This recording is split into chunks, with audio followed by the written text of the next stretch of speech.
ভারতবর্ষ শুধু বৈচিত্র্যময় দেশ নয়, রহস্যময়ী দেশ হিসেবেও বেশ সুপরিচিত। এটি এমন একটি দেশ যার কোনায় কোনায় লুকিয়ে রয়েছে নানান অজানা রহস্য, যার উদ্ঘাটন আজও করতে অক্ষম প্রত্নতাত্ত্বিকরা, বৈজ্ঞানিকরা। চতুর্যুগে ভারতবর্ষের নানান স্থানে নানান মন্দির তৈরি হয়েছে, যা আজও রহস্যের অন্ধকারে ঘনীভূত। তারই মধ্যে ত্রেতা যুগে তৈরি এক অন্যতম মন্দির হল লক্ষণেশ্বর ধাম। কথিত আছে স্বয়ং লক্ষণ এই মন্দির প্রতিষ্ঠা করেছিলেন। সেখানে প্রতিষ্ঠা করেছিলেন শিবলিঙ্গ। প্রমাণ হিসেবে তিনি রেখে গিয়েছেন তার হাতের ছাপ। কোথায় রয়েছে এই মন্দির? এই মন্দির প্রতিষ্ঠার কি কাহিনী রয়েছে? জানতে হলে আজকের প্রতিবেদনটি সঙ্গে থাকুন। রামের ভাই লক্ষণের হাতে তৈরি এই শিব মন্দির অবস্থিত উত্তরপ্রদেশে। নির্দিষ্ট স্থান বলতে গেলে বলতে হয় উত্তরপ্রদেশের বালিয়া জেলায় রাসরা বিধানসভা কেন্দ্রের অন্তর্ভুক্ত মুদেরা নামক গ্রামে প্রতিষ্ঠিত রয়েছে একটি প্রাচীন শিব মন্দির। স্থানীয় জনশ্রুতি অনুসারে জানা যায়, ত্রেতা যুগে যা তৈরি করেছেন স্বয়ং লক্ষণ। এই মন্দিরের নাম লক্ষণেশ্বর নাথ ধাম। মনে প্রশ্ন জাগতে পারে, লক্ষণেশ্বর নামকরণ কেন?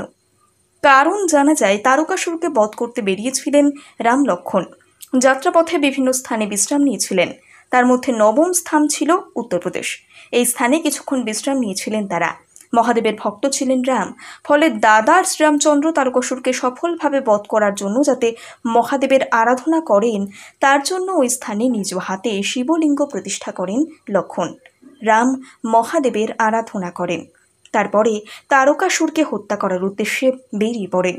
যেহেতু লক্ষণ এই মন্দির প্রতিষ্ঠা করেছিলেন, তাই তার নামানুসারেই মন্দিরের নামকরণ হয় লক্ষণেশ্বর নাথ ধাম।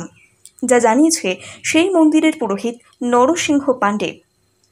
তীর্থস্থান হিসেবে প্রতি বছরই মন্দিরে তীর্থযাত্রীদের আনাগোনা লেগে থাকে। বিশেষ করে শিবরাত্রিতে লাখো লাখো দর্শনার্থীদের ভিড় জমে লক্ষণেশ্বর নাথ ধামে, যা তৈরি করেন শ্রীরামচন্দ্রের ভাই লক্ষণ।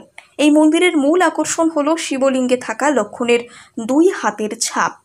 তবে শুধু মন্দির দর্শন বা লক্ষণের হাতের ছাপ দেখতেই দর্শনার্থীরা আসেন না, পাশাপাশি তাদের মনস্কামনাও জানান, পূরণ করেন লক্ষণেশ্বর নাথ ধামে অবস্থিত মহাদেব। এই মন্দিরে প্রতিষ্ঠিত মহাদেব অত্যন্ত জাগ্রত।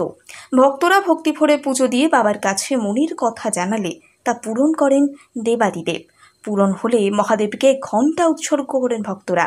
ফলে এই মন্দিরে গেলে দেখবেন, মন্দিরের প্রধান দরজায় পাথরের উপর লেখা রয়েছে মন্দিরের নাম। তারপর ভেতরে প্রবেশ করলে দেখবেন, মন্দিরের ছাদ থেকে নিচের দিকে ঝুলছে হাজার হাজার ঘণ্টা। তবে শিবলিঙ্গের দর্শন পেতে হলে ভেতরে অনেকগুলি সিঁড়ি ভেঙে নিচে নামতে হবে গর্ভগৃহে। তবেই দেবাদিদেবকে দেখা যাবে এবং নিজের মনের কথা জানানো যাবে।